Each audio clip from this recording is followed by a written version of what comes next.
ला हौला वला कुव्वता इल्ला बिल्लाहिल अलिय्यिल अज़ीम। औज़ु बिल्लाहिस समीइल अलीम मिनश शैतानिर लईनिर रजीम। बिस्मिल्लाहिर रहमानिर रहीम। अल्हम्दुलिल्लाहिल्लज़ी हदाना लिहाज़ा वमा कुन्ना लिनहतदिया लौला अन हदानल्लाह। लक़द जात रसूलु रब्बिना बिलहक़। अस्सलातु वस्सलामु अला सय्यदिल अरब वल अजम। जमीलुश्शियम शफ़ीउल उमम साहिबुल जूद वल करम। जिस्मुहु मुक़द्दसुन मुअत्तरुन मुतहहरुन मुनव्वरुन फ़िल बैत वल हरम। सय्यदना व नबियना व हबीब क़ुलूबिना व तबीब नुफूसिना मौलाना व मौला सक़लैन जद्दिल हसन वल हुसैन बिल क़ासिम मुहम्मद व अहल बैतिही तय्यबीन अत्ताहिरीन अल मासूमीन अल मज़लूमीन वल्लानतुल्लाहि अला आदाइहिम व क़त्लतिहिम व गासिबी हुक़ूक़िहिम व मुनकिरी फ़ज़ाइलिहिम व अतशहिम अजमईन अल-आन इला क़ियाम यौमिद्दीन। अम्मा बादु फ़क़द क़ालल्लाहु हक़ सुब्हानहु तबारक व तआला फ़ी किताबिहिल मुबीन वल फ़ुरक़ानिल हमीद व क़ौलुहुल हक़। बिस्मिल्लाहिर रहमानिर रहीम। इन्नी जाइलुन फ़िल अर्ज़ि ख़लीफ़ा। सल्लल्लाहु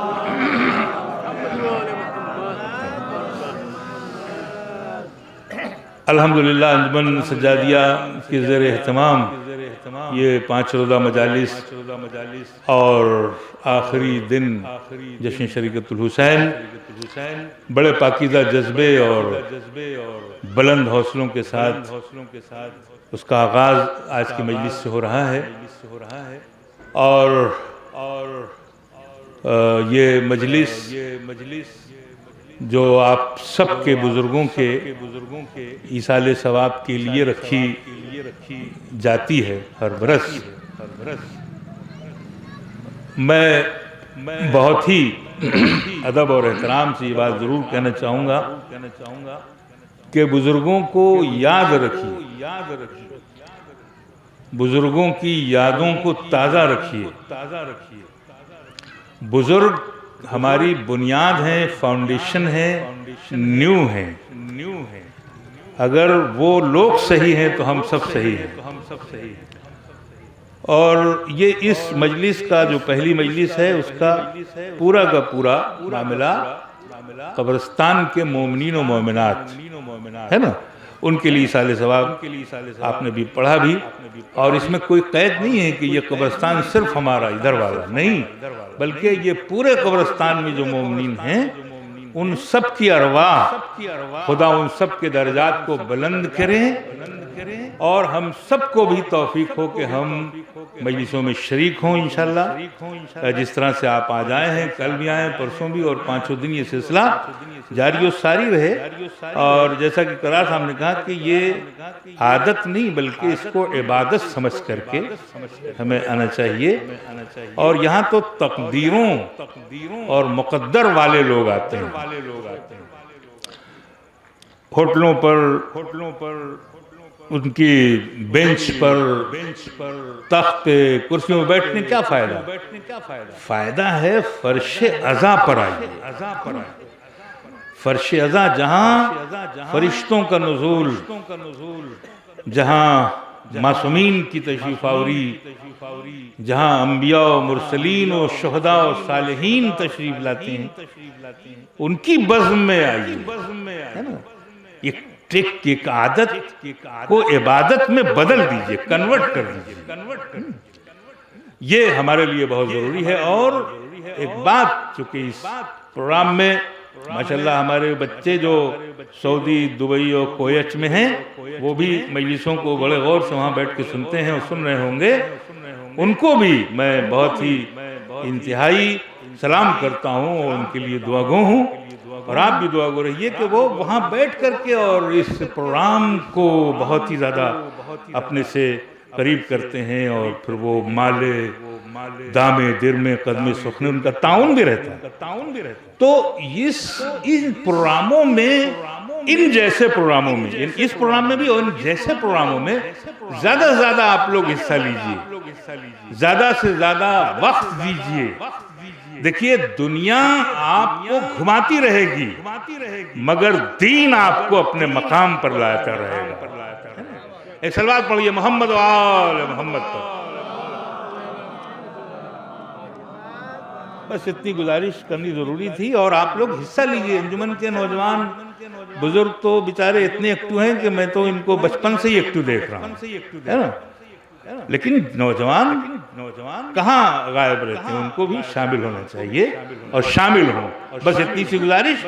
अब आइए, एक छोटा सा मौजू है और उस मौजू पर, और आज मजलिस 10 के अंदर खत्म होगी ताकि ये सिलसिला रोजाना जारी रहे, आदत में रहे। 10 से ऊपर कोई भी मजलिस नहीं हो, ताकि आप लोग खिराज अकीदत पेश कर लें, पुरसा भी दे लें मौला की खिदमत में, और आपका ईमान, आपका यकीन, आपके अकीदे में रंग पैदा हो, खुशबू पैदा हो, महक पैदा हो। तो कुरान की आयत है, इन्नी जायलुन फिल अर्ज़ खलीफा, मशहूर मारूफ आयत है कि अल्लाह ने उस वक्त खिताब किया फरिश्तों से, और उन फरिश्तों में एक जिन भी था जिसका नाम था इब्लीस। उन सब से खिताब किया कि मैं जमीन पर एक खलीफा बनाने वाला हूं। अब उम्मीदवार तो इब्लीस है कि मुझे बनाना चाहिए। फरिश्तों ने भी सरगोशियां की कि क्या ऐसे को खलीफा बनाएगा कि जो जमीन पे जा करके खुरेजियां बर्पा करेगा। अल्लाह ने सबको चुप कर दिया और ये कहा कि जो मैं जानता हूं वो तुम सब के सब नहीं जानते हो।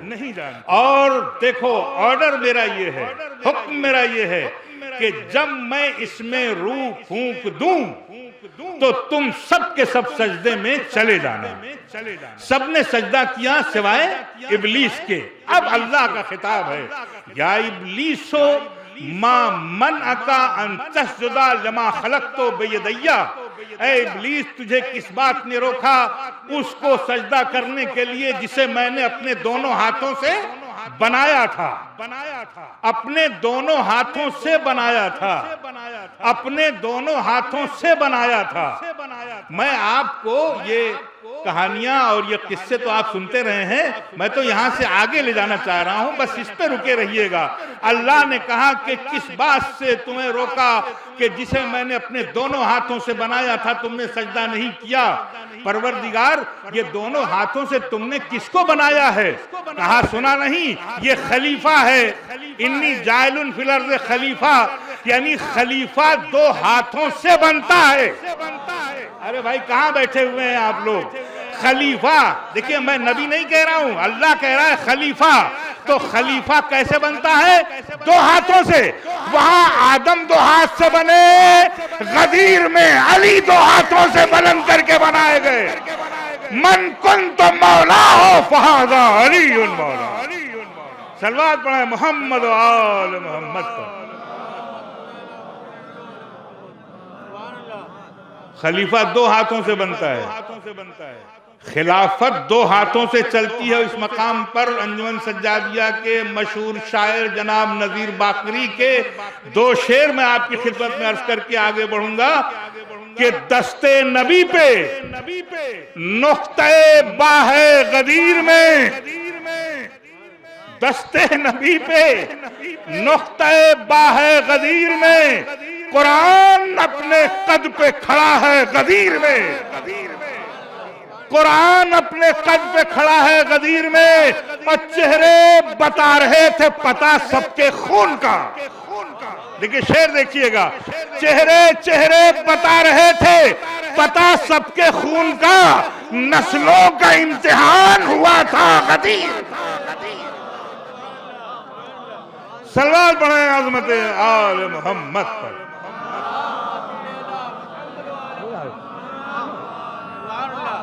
गदीर है हमारी मंजिल, गदीर है हमारा मरकज, गदीर है हमारा सेंटर। अली, अली, इमाम अली, इमाम अली। इमाम शाफी ने कहा कि अलीयुन हुब्बहु जुन्ना, अली की मोहब्बत ढाल है, ढाल है, ढाल। अगर ये है तो सेफ हो, अगर ये है तुम्हारे पास तो महफूज हो, और अगर ये नहीं है तो महफूज नहीं हो। मुझे लगता है कि आज जो पूरी दुनिया में मुसलमानों का हाल है, शायद यही वजह है कि ये ढाल नहीं रखते। देखिए, बात अगर कोई हल्के से कही जाए तो उसे हल्की मत समझिए, हो सकता है जोर वाली से ज्यादा बढ़िया हो ये। ढाल है, अलीयुन हुब्बहु जुन्ना, कसीमुन नारे वल जन्ना, कसीमुन नारे वल जन्ना। यही जन्नत और जहन्नम के तकसीम करने वाले हैं। इमाम शाफी कह रहे हैं, हम नहीं कह रहे। इमाम शाफी रहमतुल्लाह अलैह वसीए मुस्तफा हक्का इमामुल इंसे वल जिन्ना। ये जो आपके इमाम हैं, ये सिर्फ इंसानों के इमाम नहीं हैं, जिनों के भी इमाम हैं। देखिए, एक अजीब सा फलसफा है। जिन्नातों का इमाम कौन हो सकता है? देखिए, शाफी के जहन को सलाम कीजिए। आम इंसान नहीं हो सकता। जिस किसी को भी आप अपना रहबर, रहनुमा, खलीफा बना लें, वो नहीं हो सकता। वो होगा कि जो जिनों को देखता भी हो, उनकी एक्टिविटी पे नजर भी रखता हो। आम इंसान नहीं देख सकता है। कौन देख सकता है? या नबी, या रसूल, या इमाम, या वली, ये देख सकते हैं। और आपको मैं ज्यादा हिस्ट्री में न ले जाऊं, मगर एक दो वाकया तो आपके पेश नजर होना चाहिए कि नबी, रसूल और इमाम वो शय,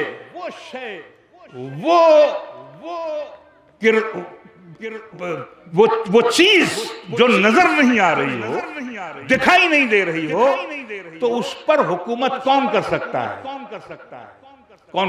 आम आदमी कर सकता है?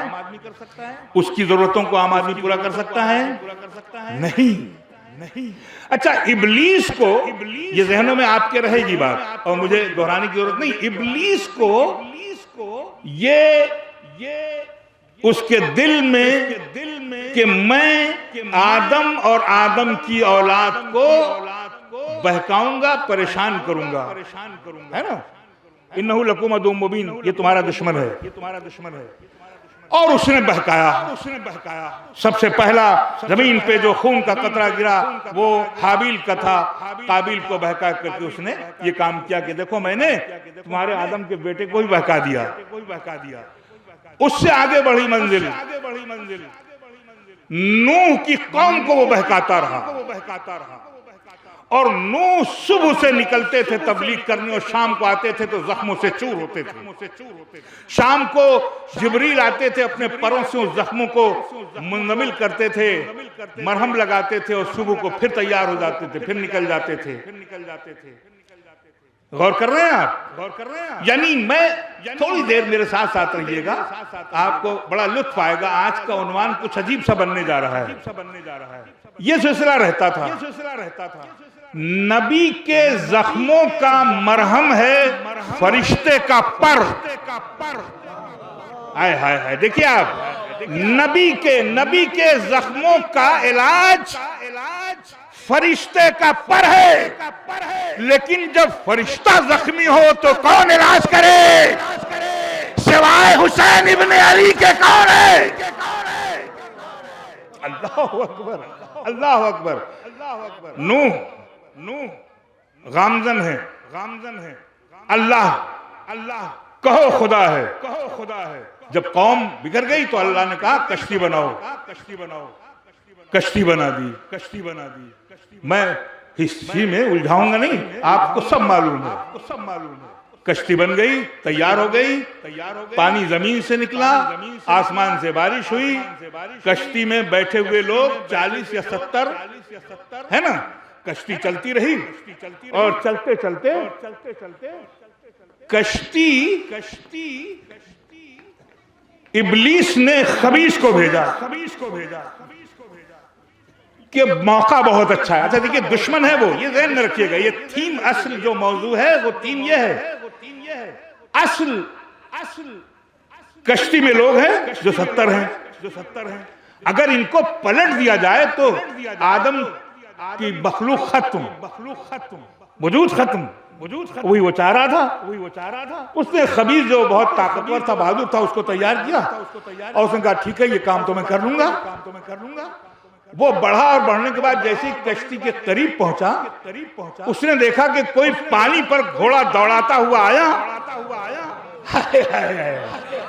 और आने के बाद उसने एक जैतून की टहनी से, शाख जैतून की टहनी से उसके दोनों हाथ बांध दिए। अब जब हाथ बंध गया तो ताकत खत्म, कश्ती उलट नहीं सका। लौट कर आए, इब्लीस से पूछा क्या हुआ? कहा पता नहीं कौन एक शख्स ऐसा बहादुर आया कि उसने ये टहनी से मेरा हाथ बांध दिया और ये खुल ही नहीं रहा है। कहा लाओ मैं कोशिश करता हूं। उसकी भी कोशिश खत्म। कश्ती कोहे जूदी पे रुकी। वो एक्सक्यूज करने आया, माफ कीजिएगा मैंने ये हरकत करनी चाहिए थी, आप ये मेरा हाथ खोल दीजिए। हजरत नूह ने देखा, कहा जिसने बांधा है वही खोलेगा। अरे भाई कहाँ बैठे हुए हैं आप लोग? वही खोलेगा। शाम के पास आया, हाम के पास आया, अशकदन के पास आया, हजरत इब्राहिम के पास आया, आप खलीलुल्लाह हैं, आप मेरा हाथ खोल दीजिए। इन्होंने भी वही जवाब दिया, जिसने बांधा है वही खोल सकता है। इस्माइल, इसहाक, याकूब, यूसुफ, अय्यूब तक वो आया। सब ने यही कहा ऐसी गांठ है कि मैं नहीं खोल सकते। और उसके बाद सुलेमान की हुकूमत जिनों पर भी इंसानों पर भी ये एक्सक्यूज करने आया कि आप तो जिनों और इंसानों दोनों के हाकिम हैं, आप मेरी हाथ खोल दीजिए। उन्होंने भी कहा कि भाई हम हुकूमत तो कर सकते हैं मगर हम इस गांठ को नहीं खोल सकते। हुकूमत तो हम कर सकते हैं तुम पर, लेकिन ये तो वही खोल सकता है जिसने बांधा है। मूसा के पास आप कोहे तूर पर जाते हैं, अल्लाह से बात करते हैं, अल्लाह बड़ा करीम है, उससे कह दीजिए। कहा भाई मैं भी नहीं खोल सकता, ये तो बांधा जिसने है वही खोल सकता है। ईसा के पास, और एक दिन वो मदीने में मस्जिद नबवी से सरकार मदीना हजरत मोहम्मद मुस्तफा सल्लल्लाहु अलैहि वसल्लम निकल रहे थे। दरवाजे पे खड़ा हो गया। आप खातमुल अंबिया हैं, आपसे बड़ा कोई नबी नहीं, आप मेरी मुश्किल को आसान कर दें, आप ही कर सकते हैं। मैं तमाम नबियों से रिक्वेस्ट करता हुआ यहाँ तक पहुँचा हूँ। नबी ने देखा और ये कहा भाई मैं भी नहीं खोल सकता, वही खोल सकता है जिसने इसको बांधा है। बस ये बात हो ही रही थी कि मस्जिद की मेहराब से अली निकले। जैसे ही पीछे आए उसने गौर से देखा, कहा या रसूलल्लाह इन्होंने बांधा था, तो कहा बस यही खोल सकते हैं। एक सलावत पढ़ें अज़मत आले मोहम्मद पर।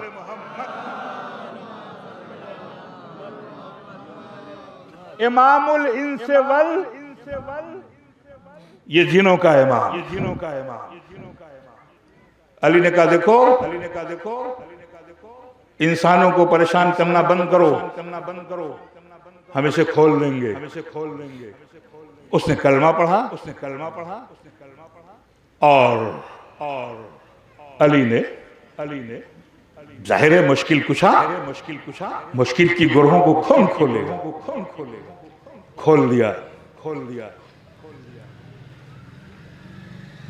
हर इमाम के पास जिन आते रहे। कभी कभी ऐसी मजलिसें भी सुना करिए। हर इमाम के पास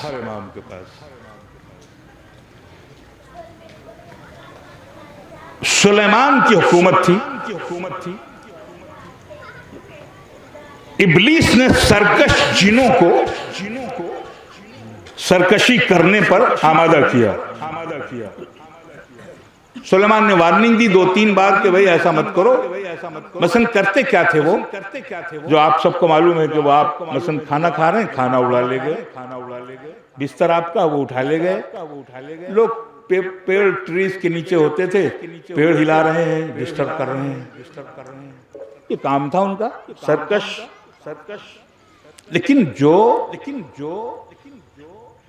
अच्छे जिन हैं, रूहानी जिन हैं, वो नबियों, रसूलों और इमामों के गुलाम है। सुलेमान ने वार्निंग दी कि ऐसा मत करो, लेकिन वो बाज नहीं आए। तो उन्होंने, इसको जहनों में रखिए, ये हिस्ट्री है, तारीख है। उन्होंने इफरीत, जो उनका जिनों का वजीर था, इंसानों का थे आसिफ बिन बरखिया, और जिनों के कौन थे? इफरीत। इन दोनों का नाम कुरान में मौजूद है। आसिफ बिन बरखिया वो हैं कि जो आंख छपकते हुए तख्ते बिल्किस लेकर आए थे, है ना। उनका था कि कौन है जो तख्ते हुदूद गया था, और ये सारी हिस्ट्री और सारी तारीख आपको मालूम है, मगर मैं उधर नहीं जाऊंगा। तो आसिफ बिन बरखिया वो तख्त लाए थे। देखिए, तख्ते बिल्किस तो सुलेमान खुद भी ला सकते थे। नबी है, हाकिम है, लेकिन आसिफ क्यों लाए? इसलिए कि आसिफ थे वजीर थे आसिफ, इसलिए वो तख्त लेकर के आए। खैबर फतह रसूल भी कर सकते थे, मगर अली थे वजीर, इसलिए फातह खैबर अली, इसलिए फातह खैबर अली फातह खैबर। दोनों से कहा कि भाई इन सबको बांधो और ले जाओ किसी जंगल और सहरा और कुएं और कोहे काफ, मुल्क आदम, इन सबको भेज दो। वो लेके गए। अभी इत्तेफाक में वहीं था, साउथ अफ्रीका के पास कुछ जजीरे थे वहां पर, चूंकि वो जंगल था उस जमाने में, और वहीं से फिर वो जादूगरी का सिलसिला शुरू होता है। अब उधर नहीं जाना है। वो जो मूसा के मुकाबिल जादूगर आए थे वो भी वहीं के थे, सामरी वो भी अफ्रीका। एक सिलसिला शुरू होता है जादूगरी का, सर्कस जादूगर। लेकिन मौला अली की 2 जंग है जो जिनों से है। एक का नाम है जंगे बेरुल अलम, और एक का नाम है जंगे मैमून।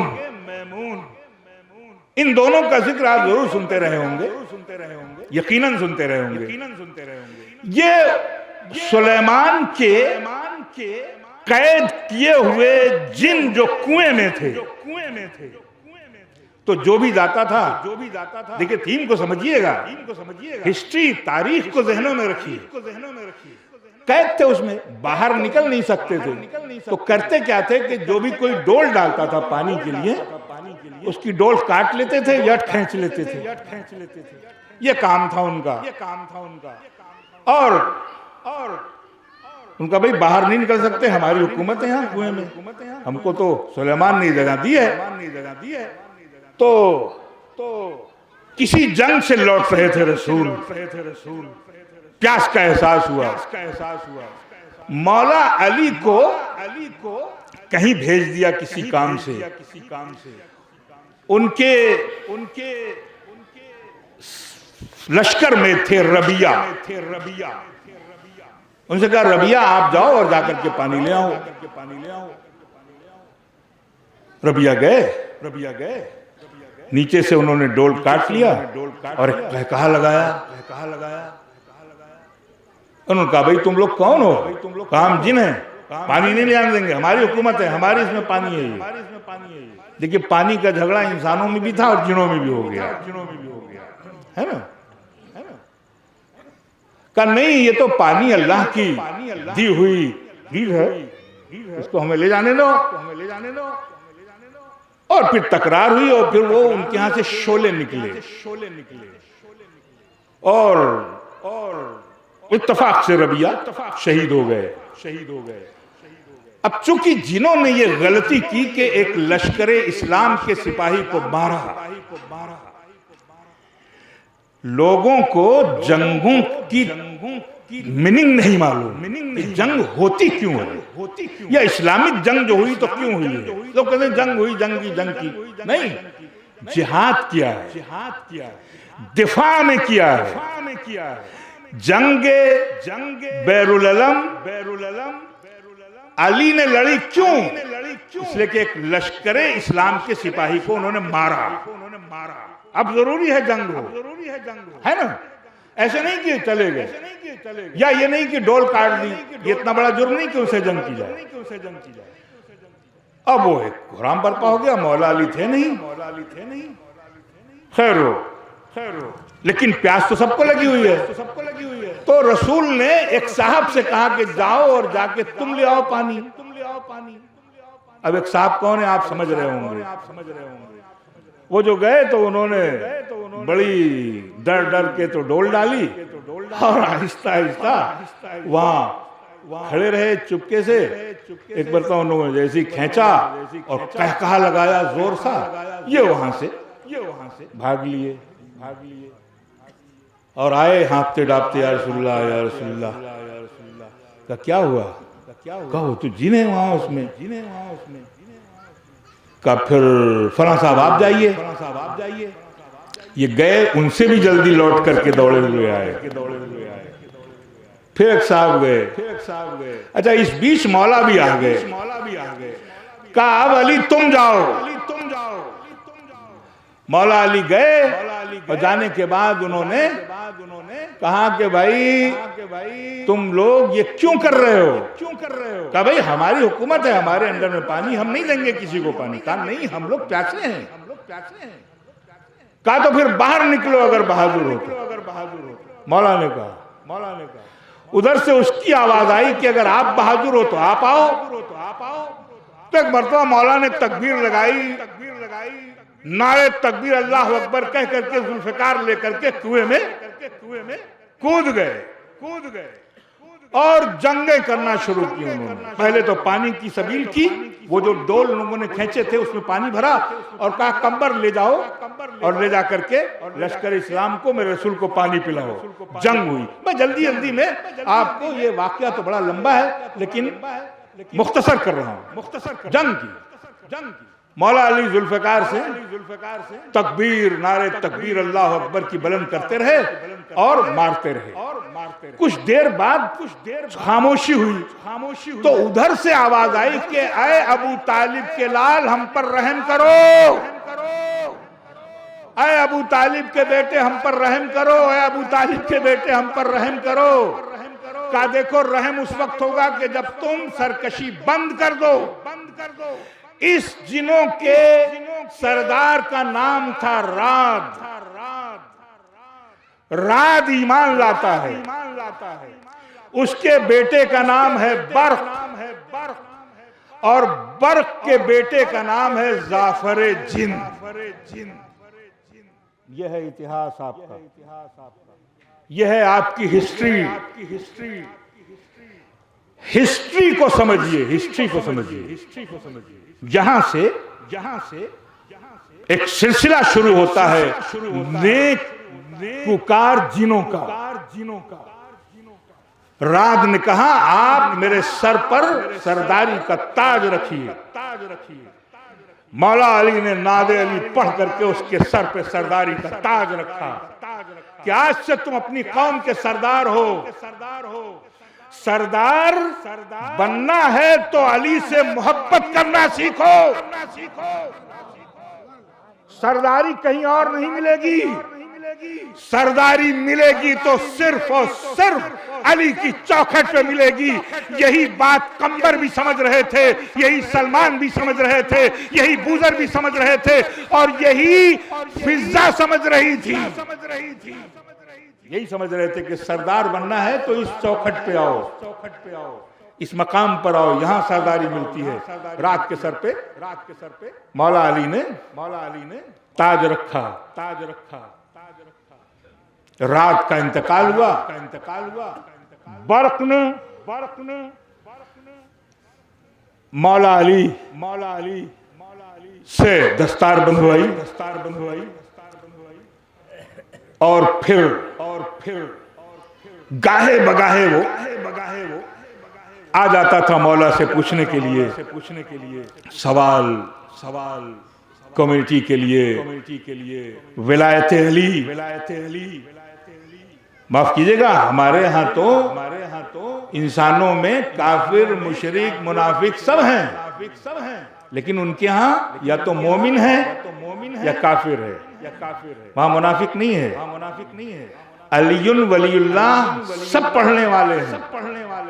जो भी मोमिन है जिन वो अलीउल्लाह के कायल हैं, आते थे। जो लोग ज़ियारत पे गए हैं, कूफे की मस्जिद में एक दरवाजा है जिसका नाम है बाबुस सोबान। जो नहीं गए मौला उनको जरूर वहां भेजें और आप वहां देखें। वो दरवाजा अभी बाबुस सोबान है अभी इस वक्त, लेकिन वो बरसों तक बाबुल फील के नाम से मशहूर, सदियों तक, बरसों तक। रीजन क्या था? इसलिए कि मौला खुतबा दे रहे थे और उसी वक्त शोर हुआ कि दरवाजे पर एक अजदा आया हुआ है। और शोर जो हुआ तो लोग भागने लगे कि भाई इतना बड़ा अजदा, सोबान अरबी में अजदे को कहते हैं, इतना बड़ा अजदा का मौला ने कहा उसको आने दो, डरो नहीं। देखिए, डर के भागने वाले तो भाग गए, मगर जिन्हें मालूम है कि उसके पास बैठे हैं जिसने बचपन में कल्ले असदर के 2 टुकड़े किए हुए भाई वो है ना, तो हमें किस बात का डर है? नहीं भागे लोग, बैठे रहे, जो भागने से भाग गए। वो आया, आने के बाद उसने मिंबर के जीने पे अपना सर रखा, मौला के कदमों को चूमा, यहाँ तक आया, आके कान में कुछ कहा, मौला ने उसकी जबान में उसको जवाब दिया। वो जिधर से आया था उधर ही से चला गया। अब जाहिर है कि जब वो मस्जिद में आया था तो लोगों ने पूछा ये कौन था? कहा ये राद का बेटा बर्क था, जो अपनी कौम के लिए कुछ मुझसे पूछने आया था। तो अब चूंकि उस दरवाजे से आया था तो वो बाबू सोबान मशहूर हो गया, अजदह का दरवाजा। अब लोग आते थे, भाई ये मस्जिद में अजदह कहां से आ गया, क्यों आया? अब ये मौला की फजीलत लोगों को बयान करनी पड़ती थी, लेकिन जो 2 दिल में बुग़्ज़ रखते थे उनको खलता था कि भाई इसको तो मिटाओ, कोई सूरत निकालो इसकी। तो अफ्रीका से हाथी मंगाए गए और हाथी को वहां बांधा गया और एक साहब मिंबर पर गए, उन्होंने कहा कि भाई हाथी को सधाओ और आनकर हमको सलामी दे, ताकि कम से कम कुछ कह तो सकें कि वहां अगर वो आया था तो यहाँ हाथी हमको सलामी दे रहा है। मगर मालूम हुआ रिजल्ट क्या हुआ उनका? हाथी को जो सलामी देने के लिए लाया गया तो उसने अपने सूंड में मिंबर को उठाया और मिंबर समेत कूफे के बाजारों में लेके चला। आओ कूफे वालों, सर्कस देख लो। भाई कहाँ बैठे हुए हैं आप? एक सलाम पढ़िए मोहम्मद वाले मोहम्मद पर। वो उन साहब को अब जो साहब है आप जानते हैं कौन साहब है। बात इस तरह नहीं बनती, मुकाबले पे कोई चीज नहीं लाओ, जिद में कोई चीज नहीं पनपती, जिद नहीं होनी चाहिए। ये बाबुस सोबान दरवाजा, अजदह का दरवाजा। इमाम से पूछने आते थे लोग। एक सिलसिला है, बहुत बड़ा सिलसिला है। मासूमीन के रोज़ों पर, दरगाहों में, मस्जिदों में, इमाम बारगाहों में, मजलिसों में जो मोमिन जिन होते हैं वो आते हैं,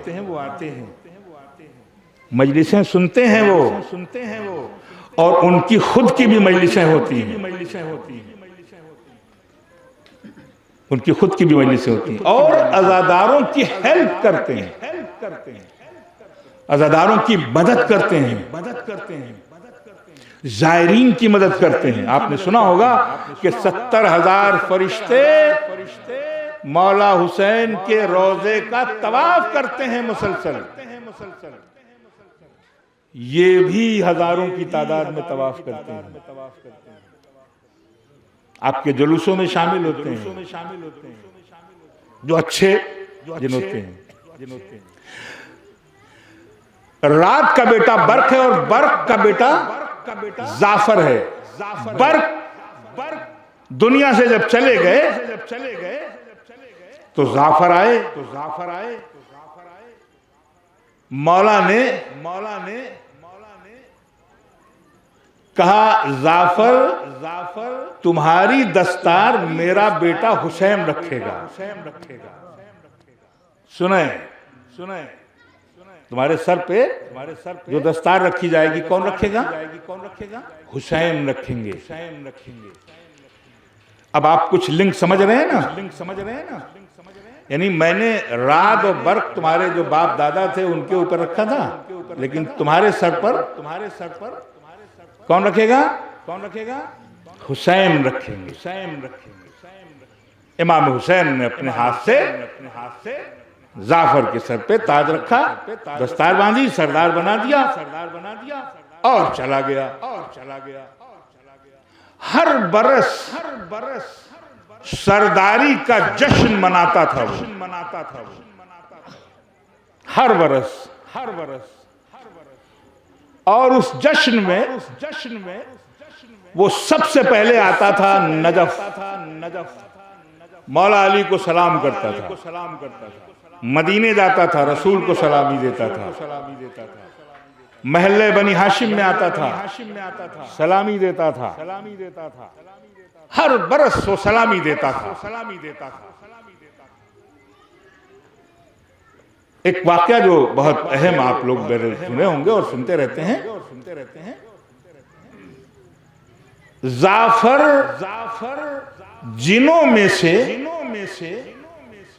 पूरे करबला के वाक़े का चश्मदीद गवाह है।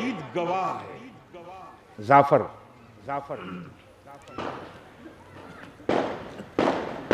एक जजीरा पानी के अंदर एक मुसाफिर की कश्ती टूट गई। एक तख्ते पे वो मुसाफिर बैठा। उसने सोचा डूबते को तिनके का सहारा। वो तख्ता थपेड़ों के हवाले होते हुए एक जजीरे पे जा लगा। जजीरे में जो उतरा तो उसे कुछ सुकून मिला, लेकिन जब जजीरे के अंदर गया तो उसने सुना कि कोई आवाज दे रहा है, हाय हुसैन, हाय हुसैन। ये सोचने लगा कि आखिर इस बयाबान में ये कौन है जो मेरे मौला का नाम ले रहा है, मेरे मौला का नाम ले रहा है। आगे बढ़ता रहा, मगर डरता रहा। फिर सोचता रहा कि नहीं, अगर कोई मौला हुसैन का नाम ले रहा है तो कोई अपना है। इसके कदम तेजी से आगे बढ़े तो उसने देखा पीछे से कि एक शख्स है कि जिसके बाल जमीन से लगे हुए हैं, जिसकी भवें लटकी हुई हैं, जो जमीन पे बैठा है और जमीन पे कुछ लिखता है और फिर रोता है। उसके रोने के साथ साथ बहुत सी आवाजें गूंज रही है। बस एक मर्तबा दिल को इसने थाम के आगे बढ़ा और उसने सलाम किया, अस्सलामु अलैकुम। उसने जवाब दिया, वालेकुम अस्सलाम। तुम कौन हो, यहाँ कैसे आए? ये तो मुल्के अदम है, यहाँ कोई नहीं पहुंच सकता, तुम कैसे पहुंचे? कहा मैं तख्ते पर, इस जजीरे पर तख्ते के जरिए से आया हूं, ये बताओ कि तुम कौन हो? कहा मैं तुम्हें नहीं बता सकता। कहा नहीं, मैं जानना चाहता हूं, इसलिए कि तुम मेरे आका हुसैन के मानने वाले हो।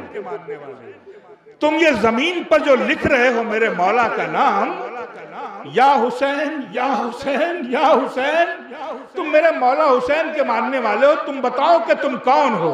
कहा मैं तुम्हें नहीं बता सकता। कहा नहीं, आपको रसूल के शिकस्ता दंदान का वास्ता, आपको मौला अली के सर शगाफ्ता का वास्ता, आपको आका हुसैन के सरे बोरीदा का वास्ता। बस जैसे ही आका हुसैन का उसने नाम लिया, उसने कहा बस कर, मैं तुम्हें बता रहा हूं, मैं हूं जाफर जिन। ए मुसाफिर, मुझसे मत पूछ, मैंने इन आंखों से पूरी करबला को देखा है। ए मुसाफिर, मैंने इन आंखों से करबला के हर जर्रे को देखा है, करबला के हर जुल्म को देखा है। कहा बताओ तुमने कैसे देखा? कहा मैं जश्न मना रहा था, मेरे दो दोस्त नजफ में गए थे सलामी देने के लिए, उधर से करबला से गुजर हुआ, वो आके मुझसे कहते हैं तू जश्न मना रहा है, वहां करबला में फातिमा का लाल घिरा हुआ है। मैंने फौरन सर से ताज फेंका और लेकर के सबको आया। जो मैं करबला की सरजमी पे पहुंचा तो देखा फजाए करबला में नबियों की तादाद है, मलाइका हैं, फरिश्ते हैं, कर्रोबियान हैं, तमाम अरवा फजाए मदीना में, और नीचे घोड़े पर आका हुसैन बैठे हुए हैं। जख्मी मेरा आका हुसैन,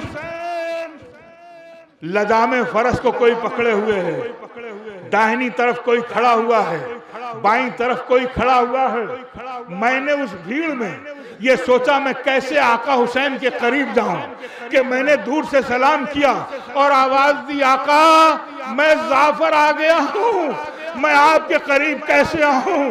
बस एक मर्तबा हुसैन ने आवाज दी, जाफर आजा मेरे करीब। मैं जो करीब पहुंचा तो मैंने अजीब मंजर देखा कि लजाम जिब्रील पकड़े हुए हैं। दाहिनी तरफ जनाबे हमजा है, बाईं तरफ जनाबे जाफर तैयार हैं, और पीछे खड़े हुए रसूल खुदा हैं। हुसैन के जिस्म से खून टपक रहा है। कभी रसूल अपने चेहरे पे मलते हैं, कभी जनाबे हमजा अपने चेहरे पे मलते हैं, कभी जाफर तैयार अपने चेहरे पे मलते हैं। मगर मैंने देखा एक जख्म पर हाथ रखे हुए हुसैन कहते हैं, जाफर मगर ये जख्म अभी कारी है। का ये तीर का जख्म है? का ये जख्म तीर नहीं, शगले जिंदगानी है, हमारे असगरे बेशीर की कहानी है। अजरुकुम अल्लाह, जज़ाकुमुल्लाहु खैरुल जज़ा। हाँ आज़ादारो, ए जाफर, जाफर हमारा 6 महीने का बच्चा अभी अभी मारा गया। क्या सुन रहे हैं आप? जाफर, जाफर 3 फाल का तीर था। ए जाफर, इतना बड़ा तीर अगर हम अपने बाजुओं पे न लेते तो मेरा असगर हवाओं में चला जाता। क्या सुन रहे हैं आप? जाफर, ये इमामत की ताकत थी जो मेरा 6 महीने का बच्चा मेरी गोद में रहा। मेरा बच्चा मुनकलिब हो गया, उलट गया। और उलटने के बाद वो मुस्कुराया, वो हंसा। जब वो मुस्कुराया तो मुझे कुछ सुकून मिला। जाफर, ये तो अभी अभी हुआ है, मगर देखना चाहोगे वो फुरात के किनारे जो 2 बाजू कटे हुए हैं ना, ये मेरा बराबर का भाई अब्बास है। जाफर वो जो बच्चा नौजवान है ना, कहा हाँ मैंने उसको बाहर देखा है, वो अली अकबर का अभी अभी सीने पे बर्छी का फल खाया। कैसे सुनेंगे आप? किस तरह सुनेंगे? कासिम की लाश तो है नहीं जाफर, तुम्हारा आका हसन उसका बेटा था, उसके जिस्म को पामाल कर दिया गया। ए जाफर, वो बच्चा मुझे पुकारता रहा, मैं न पहुंच सका। क्या सुन रहे हैं आप? जाफर घोड़े इधर के उधर होते रहे, वो बच्चा आवाज देता रहा, चचा जरा जल्दी कीजिए, जल्दी। मगर हुसैन पहुंचा बाद में। अब जो देखता हूं तो मेरा कासिम, उसके जिस्म के टुकड़े मदीने की जमीन पर बिखरे हुए थे। मैं ढूंढ रहा था कासिम कहां हो।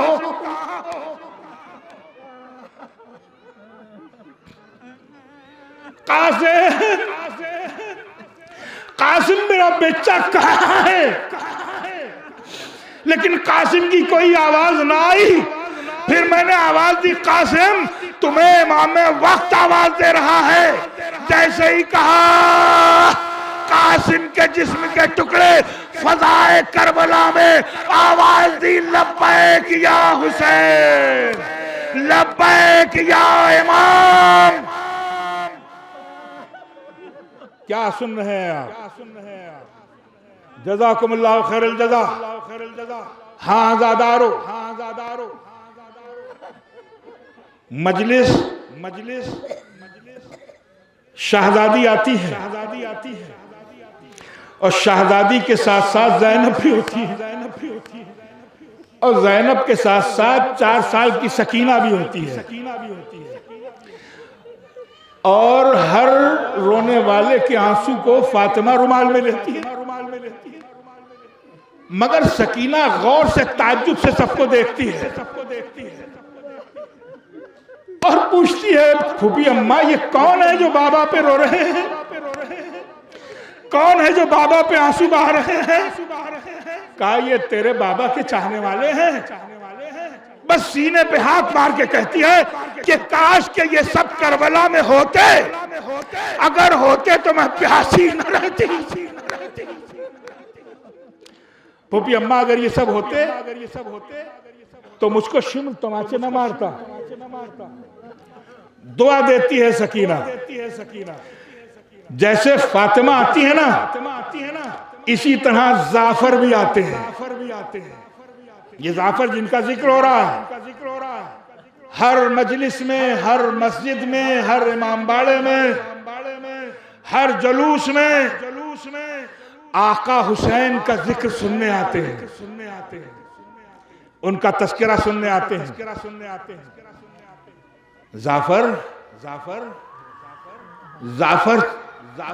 का मौला, अब मुझे आप इजाजत दें, मैं इन जालिमों को खत्म कर दूं। का जाफर हम नहीं कह सकते। का मौला क्यों नहीं कह सकते? का इसलिए कि तुम दिखाई नहीं देते, और जो दिखाई नहीं देता है मैं कैसे इजाजत दूं कि इन देखने वालों को तुम मार दो। अब जाफर ने कहा फिर तो मौला जंगे बद्र में फरिश्ते भी आए थे। कहा वो खुदा ने भेजा था, लेकिन यहां मैं इम्तिहान दे रहा हूं, इम्तिहान जाफर का नहीं। आका मुझे इजाजत दे, मुझे इजाजत दे। कहा नहीं जाफर हम इजाजत नहीं दे सकते।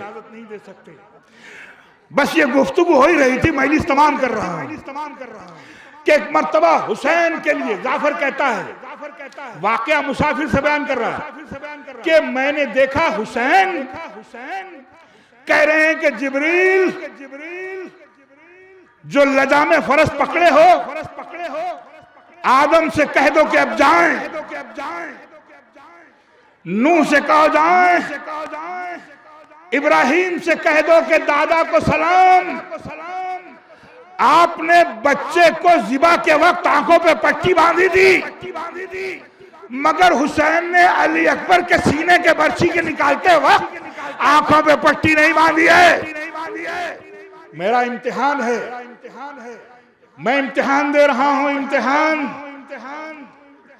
याकूब, यूसुफ, अलियसा, जुल्किफुल, मूसा, ईसा, सब जाएं, फरिश्तों तुम भी जाओ। हुसैन कह रहे हैं सबसे। अब जो मैं सुन रहा हूं, जाफर कहते हैं लगता है अब मुझे भी कहेंगे, इसलिए कि सबको कह रहे हैं कि जाओ। जब सबको कह रहे हैं तो मुझको भी। बस थोड़ी देर के बाद जब ये सारे नबी चले गए, सारे फरिश्ते, तो कहते हैं जाफर अब तुम भी चले जाओ। जाफर हुक्म इमाम मानो, इमाम का हुक्म है, इस वक्त तुम चले जाओ। इसलिए कि आसमान से अम्मा की सवारी उतरने वाली है। जाफर रोते हुए निकले, कुछ दूर के देखा एक काली हमारी आसमान से उतरी। थोड़ी देर के बाद फजा में एक आवाज, अला क़ुतिल अल हुसैन बे करबला, अला ज़ुबिह अल हुसैन बे करबला। हुसैन का सर, माँ की गोद, शिमर का खंजर। वाह हुसैना, वाह मजलूमा, अला लानतुल्लाह अलल कौमिज़ ज़ालिमीन वस्यालमुल लज़ीना ज़लमू अय्युम मुनक़लिबिन यन्क़लिबून।